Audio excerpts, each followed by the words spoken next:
ele é o cara que escreveu o evangelho para os seus patrícios, para a moçada também que eram judeus, assim como ele. Então ele vai usar muitas expressões do Antigo Testamento, ele vai tentar provar que Jesus é o Cristo através do Antigo Testamento, e ele deixa claro, foram para a Galileia. E aí nós temos uma diferença enorme, porque a Judéia, né, você pensa na geografia, a Judéia fica ao sul, lá fica o templo, lá fica a cidade do grande rei, lá fica Jerusalém. Galileia não, minha gente. Galileia era a tristeza, Galileia era só os párias, Galileia era a moçada que ninguém valorizava. Dentre os discípulos de Jesus, apenas um não era galileu. Sabe quem? Ele mesmo. Aquele que a gente não pode dizer o nome, aquele que não está dito o nome aqui. Judas. Diz claramente que ele era de uma cidade diferente, né? Judas Iscariote. Então, queridos, Mateus registra pelo menos 3 vezes nesse capítulo que Jesus mandou os discípulos irem para a Galileia. Por favor, André, projete aqui Mateus 28, versículo 7. Vão depressa e digam aos discípulos dele, ele ressuscitou dentre os mortos e está indo adiante de vocês para a Galileia. Lá vocês o verão, e como eu disse a vocês. Versículo 10. Então Jesus lhes disse, não tenha medo, vão e digam aos meus irmãos que se dirijam para a Galileia, lá eles me verão. E o versículo 16 aqui é exatamente a comprovação dessa parada bem aqui. Vão para a Galileia, lá vocês vão me ver. E isso é interessante que os discípulos obedeceram. Obedeceram. Parece que a coisa não foi acidental, foi planejada. E é interessante porque a Galileia, meus irmãos, por ter sido um dos primeiros lugares a ter contato com povos pagãos, a ter contato com pessoas de uma cultura diferente e sofrer uma influência enorme dessas culturas, com certeza, Jesus agora ressurreto, ele quer mostrar que a salvação não é somente para os judeus, é para todo mundo. Olha, veja como é fantástico, meus irmãos. Lá em Atos, capítulo 1, versículo 8, Jesus diz assim, ser-me-eis testemunhas em Jerusalém, Samaria e até os confins da terra. Ou seja, a ideia de Jesus sempre foi a salvação global. Jesus não é um deusinho tribal, local, não. A salvação é do universo, é para todas as pessoas. Inclusive para aquelas que estão mais distantes, para aquelas cujo coração está extremamente endurecido, nunca tiveram contato nenhum com a religião. Esse Jesus é salvador para essas pessoas. Então eu acho bem interessante o versículo 16. Então, prosseguindo, os 11 discípulos foram para a Galileia, para o monte que Jesus lhe indicara. Versículo 17. Quando o viram, o adoraram, mas alguns duvidaram. Está aí vendo, irmãos, como é nós ainda hoje? Uns adoraram, outros duvidaram. Parece que são questões opostas, mas não são, não é oposto. Acredite, na caminhada cristã há momentos difíceis. O Senhor não chamou para um piquenique no parque. Nós vimos que quem quer segui-lo deve tomar a sua cruz, um instrumento de morte, e segui-lo. A grande diferença é que esse sofrimento, essas dificuldades, essas vicissitudes que nós passamos na vida, agora nós temos consolo e conforto que vem do Senhor. Mas a pegada é difícil. E na caminhada cristã, muitas vezes nós chegamos a duvidar, sim. E existe uma certa categoria de crentes ateus. Como assim, pastor? Como é o crente ateu? É o cara que diz que confia na Bíblia, mas não pratica. É um crente ateu. Ele crê, ele diz que crê, mas não pratica. Ou então ele seleciona o que pratica. Não, isso aqui dá para mim, isso aqui não dá. A bem da verdade é que nós, como seres humanos, somos passíveis de dúvida, sim.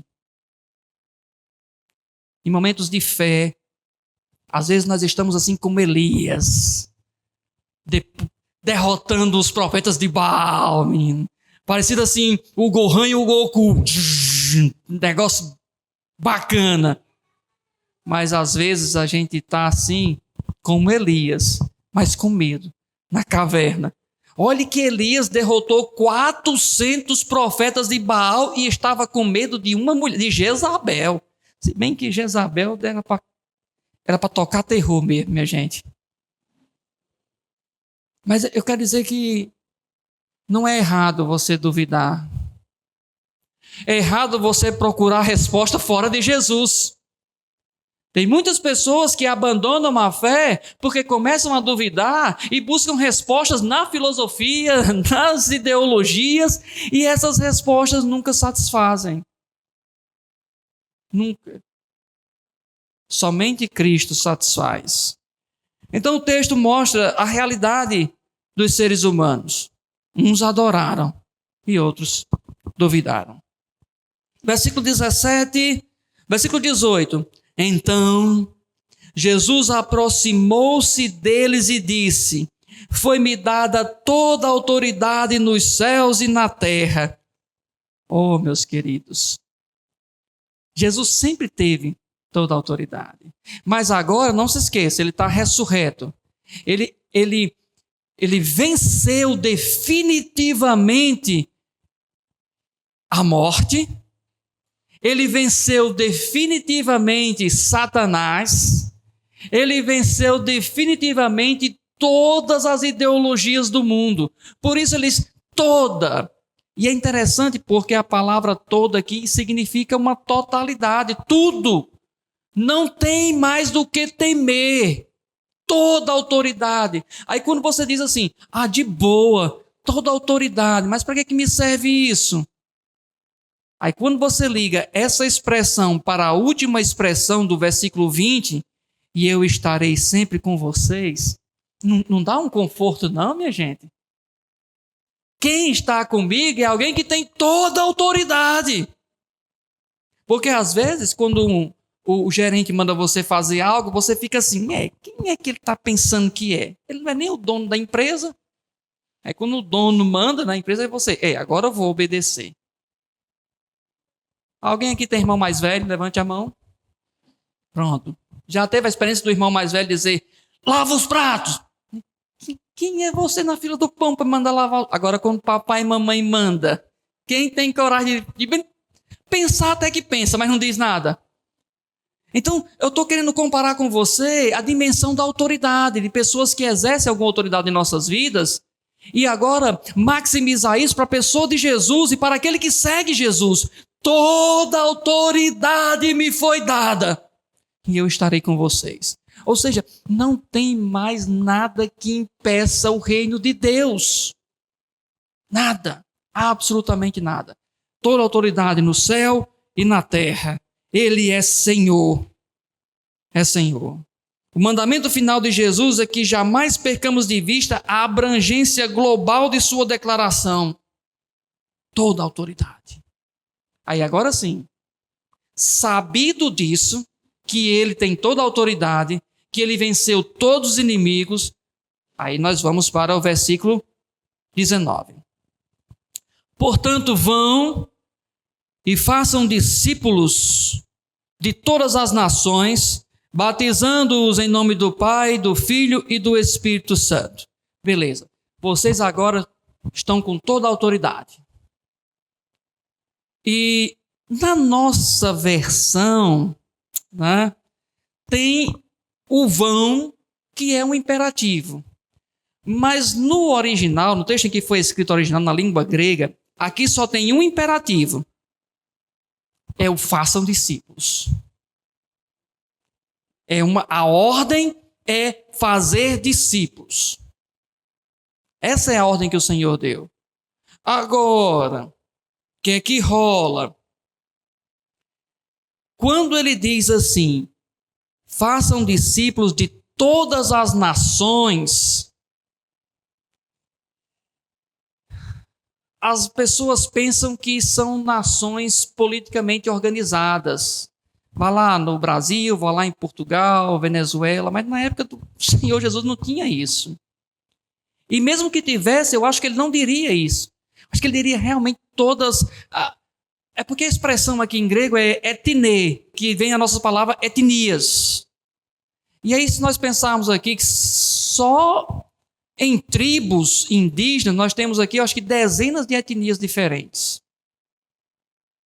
Ou seja, fazer discípulos de todas as pessoas, todas.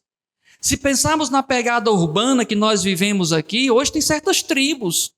Eu tenho um colega do seminário que ele até hoje trabalha com tribos urbanas. E normalmente os pastores, quando se encontram, um diz assim: rapaz, eu estou orando para que o Senhor mande um ministro de louvor. Eu estou orando para um diácono, para um evangelista.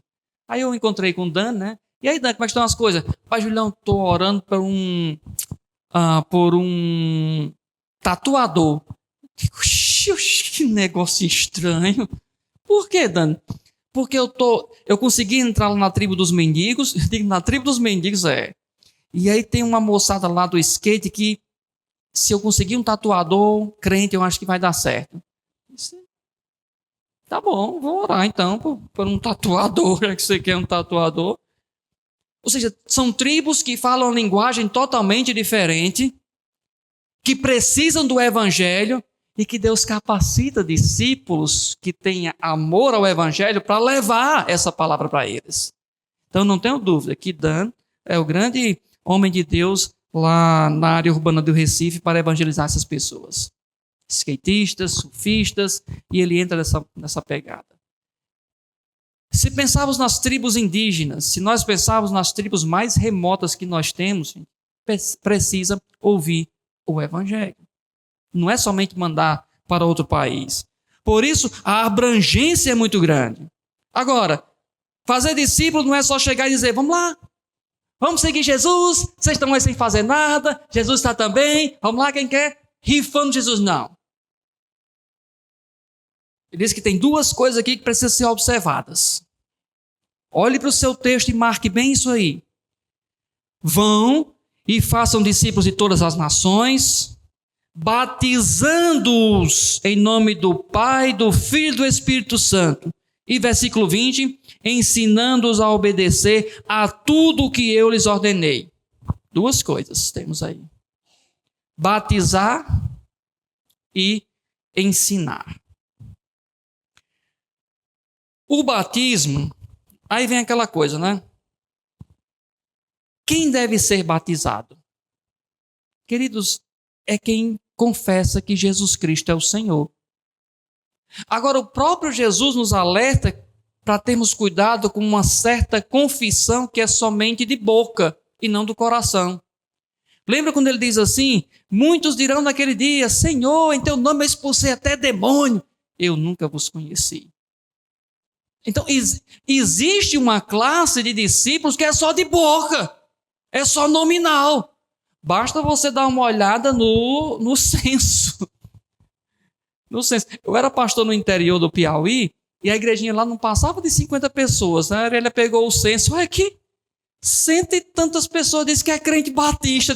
E só tinha uma igreja batista, eu era o único pastor de lá batista. Deus, cadê o povo? Eu estou dizendo isso, gente, porque é muito sério. É um privilégio enorme servir a Cristo, mas é uma coisa muito séria. Batizar tem que ser para aquelas pessoas que confessam a Cristo como Senhor. Por isso nós não batizamos criança. Tão fofinho. O Rael, ó, coisa linda. Não batizo. Meu menino aqui tem 14 anos. Quando ele fez 10 anos, deu uma piloura nele que ele queria ser batizado. Não, filho, você não vai ser batizado agora, não. Não, mas não sei o que. Não vai. Quase rolou um fight lá em casa, mas não batizei. Não sabia. Entendia nada das escrituras, não sabia nada de fé. E foi quando me propus a ensiná-lo. E na classe dele também teve outro meninozinho com 12 anos que eu não batizei, porque eu não tinha noção nenhuma de quem era Jesus. Eu não posso fazer isso. Ah, mas pastor, mas é de uma família muito importante da igreja. Pode ser filho do presidente. Tem que confessar que Jesus é o Senhor. Alguns textos bíblicos que provam isso. Vamos lá. Mateus capítulo 8, versículo 36 e 37. Vamos lá, então. Mateus capítulo 8, versículo 36 e 37, Andrezinho, por favor. Não rolou? Deu pau. Não tem? Então vamos para Mateus 16. Desculpe. Atos 8. Sou eu que estou... Atos 8, 36 e 37. Ora, Mateus. Prosseguindo pela estrada, chegaram a um lugar onde havia água. O eunuco disse: olhe, aqui há água. Quem me impede de ser batizado? Versículo 37. Assim, deu ordem para parar a carruagem. Então Filipe e o eunuco desceram à água e Filipe o batizou. Ah, pastor, ele só fez confessar. Mas quando você lê o contexto, diz lá que Filipe mostrou desde o Antigo Testamento que Jesus era o Cristo. Foi um negocinho assim.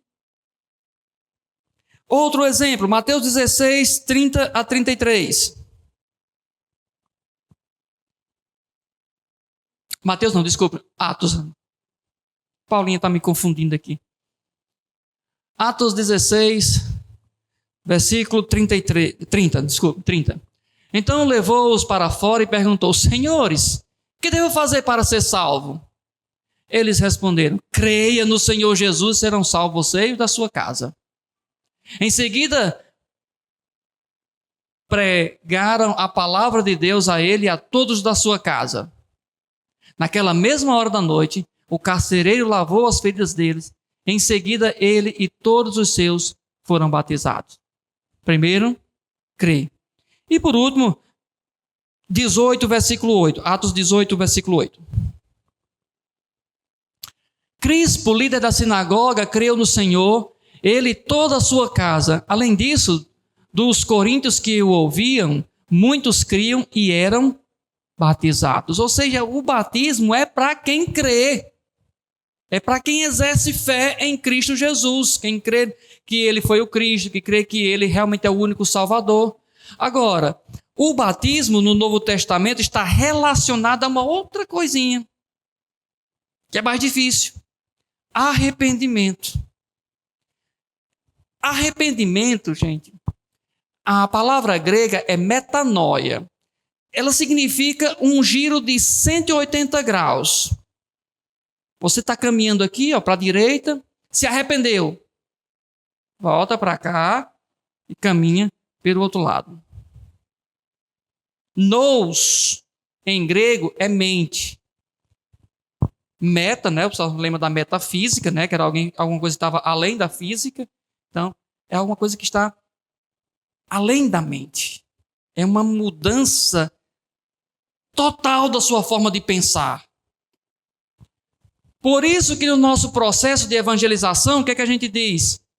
Você precisa crer em Jesus, se arrepender dos seus pecados, e aí você vai ser batizado. É assim que funciona. Mas vamos ler um texto bíblico, só para eu comprovar isso aqui. Agora sim, Mateus 3, versículo 6, depois versículo 11. Quando confessavam os seus pecados, eram batizados por ele no rio Jordão. Eu os batizo com água para arrependimento, mas depois de mim vem aquele que é mais poderoso do que eu, de quem não sou digno de levar as sandálias. Ele os batizará com o Espírito Santo e com fogo. Então, queridos, o pré-requisito para ser batizado é crer em Jesus. O pré-requisito para crer em Jesus é arrepender-se dos seus pecados. É um combo. É um combo.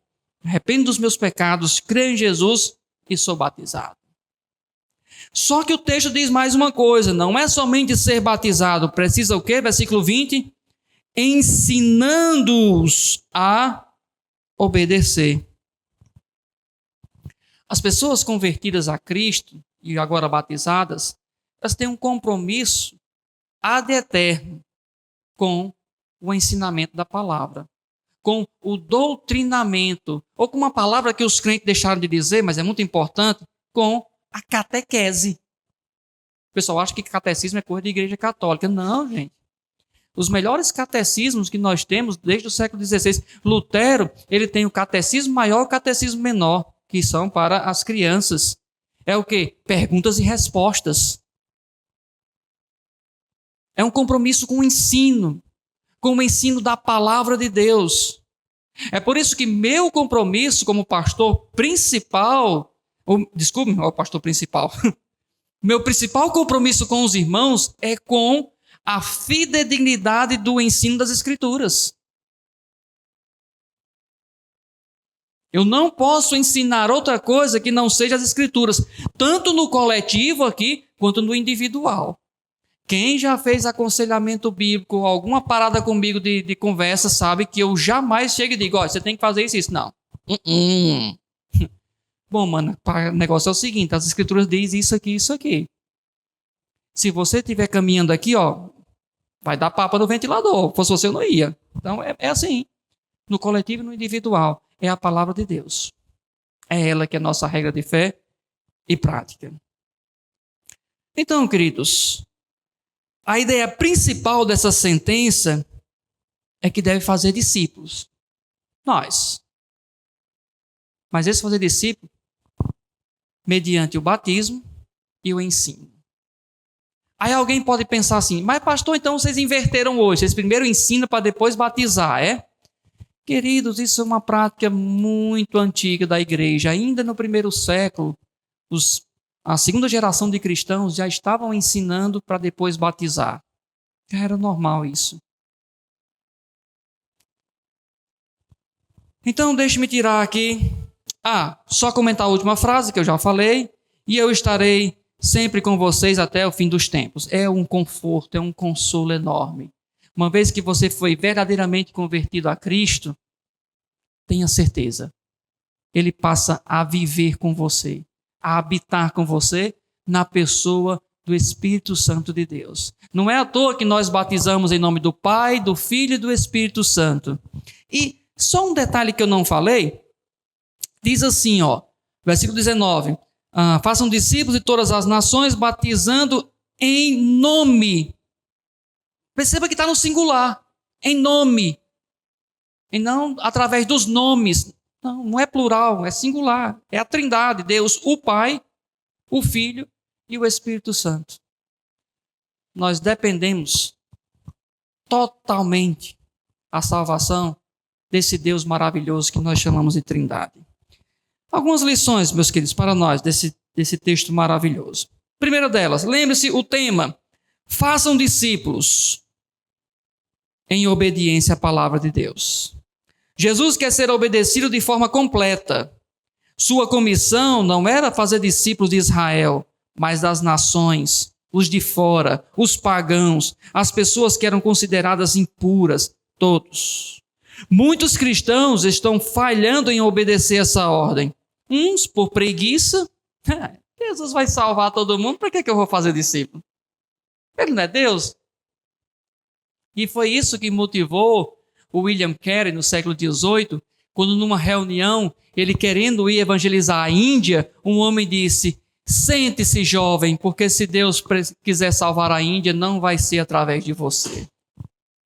E nós sabemos a história, quem foi William Carey, que se tornou o pai das missões modernas.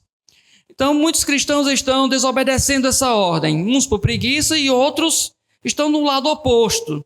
Acham que se tiver muito esforço da sua parte, vão cumprir a missão. Queridos, a Bíblia nos ensina que a vitória já foi consumada. Deus já é vitorioso. O texto de Apocalipse diz que ele está assentado no trono, governando todas as coisas. Agora veja que privilégio fazer parte de um time que já venceu. Agora, o time já venceu, mas tem que entrar em campo. Tem que entrar em campo. Temos que cumprir. O desafio, queridos, é ganhar a todos. Tanto os que estão próximos, quanto aqueles que estão distantes. A nossa igreja aqui levanta 3 ofertas missionárias durante o ano. Em abril, missões mundiais. Agora, em julho, domingo que vem, encerraremos missões. Nós levantaremos uma oferta para missões estaduais. Ganhar o nosso Maranhãozão para Jesus. Em setembro, a gente levanta uma outra oferta para missões nacionais. Ganhar o Brasil. Por quê? Porque a ordem é tanto quanto. Precisa ser salvo. O meu vizinho, que não é convertido, precisa. Mas quem está lá no Uzbequistão também precisa ser salvo.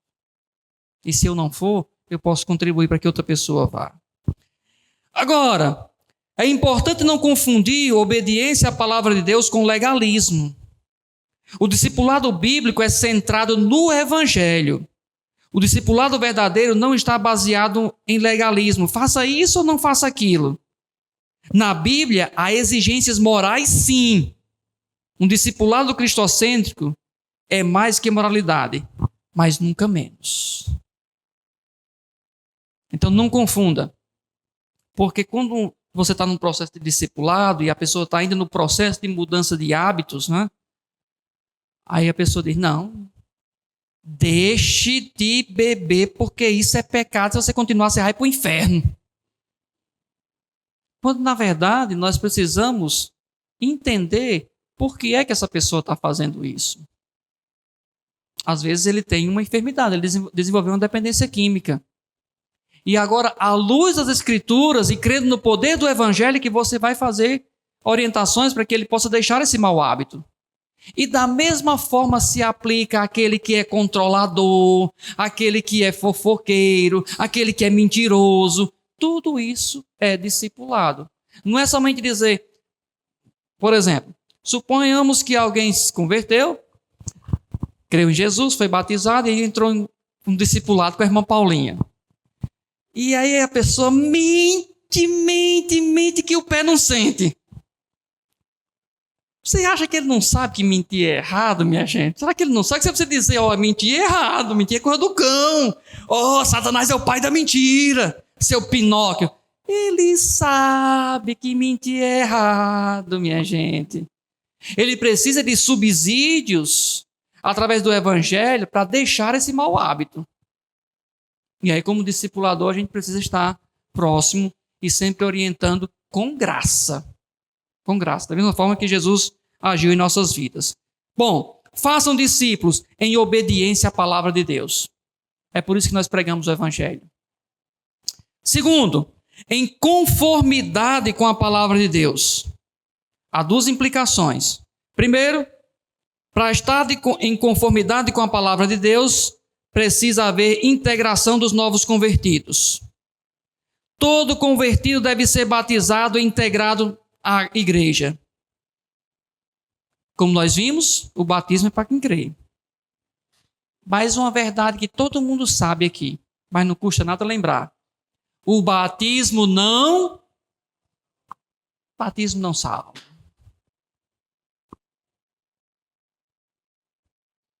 Batismo não salva. Só que a R.C. Sproul diz uma coisa interessante. Ele diz o seguinte: o batismo não é necessário para a salvação, mas é necessário para a obediência. A palavra de Deus diz que você deve ser batizado. Cristo deu testemunho, ele mesmo sendo batizado, e agora você é o crentão. Não vou ser batizado porque o batismo não salva. Para ser um genuíno discípulo de Cristo, em conformidade com a palavra, você precisa ser batizado, em obediência à palavra de Deus. Segundo, para estar de conformidade com a palavra de Deus, tem que haver um ensino. Ensinar o que Jesus mandou. Ensinar não é apenas guardar na cabeça doutrinas certas, mas é obedecer a essas doutrinas. Atos capítulo 2, que nós lemos, versículo 42. Por bondade, Andrezinho, veja o que é que acontece com aqueles irmãos que foram batizados, esses 3.000 que a irmã Aurília leu. Eles se dedicavam ao ensino dos apóstolos, à comunhão, ao partir do pão e às orações. ao ensino dos apóstolos. Gente, nós vivemos num mundo tão midiático e didático que você aprende de tudo, em todo lugar. Mas você precisa aprender de Jesus. E só existe uma agência autorizada para ensinar de Jesus. É a sua igreja. É por isso que o batismo integra as pessoas ao corpo de Cristo. E agora, como corpo de Cristo, somos responsáveis uns pelos outros. Pelo amadurecimento espiritual, pelo crescimento espiritual de cada um. O Pedro vai dizer o seguinte: você deve almejar, desejar crescer no Evangelho.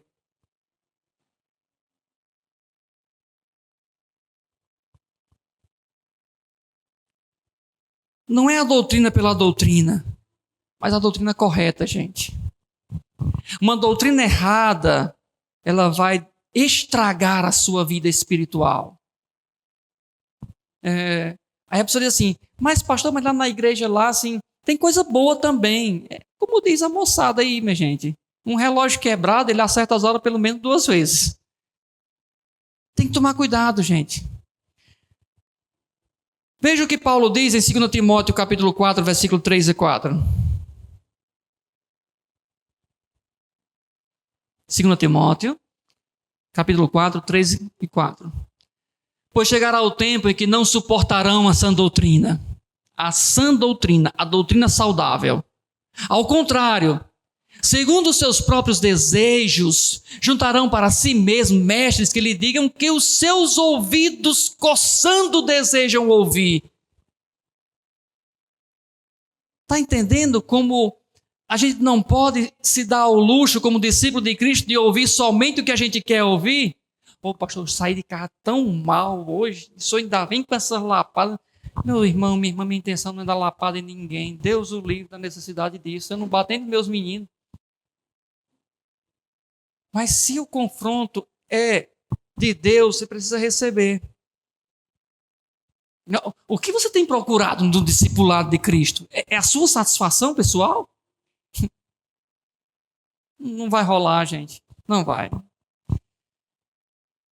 Hoje as pessoas querem conhecer, mas não querem obedecer. Eu sou professor no seminário e às vezes chegam uns caras que sabem mais que todo mundo. Os mestres do YouTube, né? Mas a pegada não está tanto em conhecer, está em obedecer. Último texto bíblico, André. Amém. João capítulo 15, versículo 14. Nós estudamos hoje de manhã. Vocês são meus amigos se fizerem o que eu os ordeno. Palavras de Jesus. E por último, façam discípulos ou morra tentando. O que é um discipulado, então? Um discípulo é um discipulador. Tem pessoas que nem percebem que foi comissionado. Tem gente na igreja que nem sabe que foi comissionado para fazer parte desse discipulado. A pergunta que eu faço a você é: por que Deus ainda não nos levou depois de nos salvar? Se a pegada, se o propósito é só o céu, me converti, devia ir direto para o céu. É porque você tem uma missão a cumprir. Você tem uma pegada para fazer aqui por Jesus. E a pegada é essa: fazer discípulos. Todos são chamados para fazer discípulos. É por isso que é a igreja quem batiza. É a igreja quem diz assim: esse aqui deve ser batizado. Nós testificamos a fé dele. Ser discípulo não é desenvolver uma vida mais limpinha, mais corretinha. É antes um custo muito alto. Exige que você abra mão das distrações deste mundo, das coisas supérfluas, das coisas efêmeras e apegue totalmente à ordem de Jesus. Jesus pagou um preço por nossa salvação. Devemos pagar um preço para viver e proclamar essa salvação. E para isso, irá custar um pouco do seu dinheiro, irá custar um pouco do seu descanso e, pasmem, o palavrão, vai custar um pouco do seu lazer, do seu bem-estar. Conclusão. Façam discípulos, porque é uma ordem de Jesus. Façam discípulos conforme a palavra, batizando e ensinando. E busquem fazer isso como um estilo de vida até sua morte ou morra tentando. Aplicação. Agora eu queria pedir que você fechasse os seus olhos e ouvisse essa aplicação. Primeira delas. O que vem à sua mente quando você reflete sobre a ordem de Jesus para fazer discípulo de todas as nações? Será que é só os missionários, os pastores, os presbíteros que devem ir? Segundo, você já considerou a possibilidade de que a ordem de Jesus se destinasse a você? Você, daquele CNPJ ou daquele CPF. Que razões ou motivações são dadas para todos os aprendizes de Cristo falarem da palavra de Deus? Obediência à sua palavra. Então, que Deus em Cristo nos abençoe. Se os irmãos creem assim, dizem amém.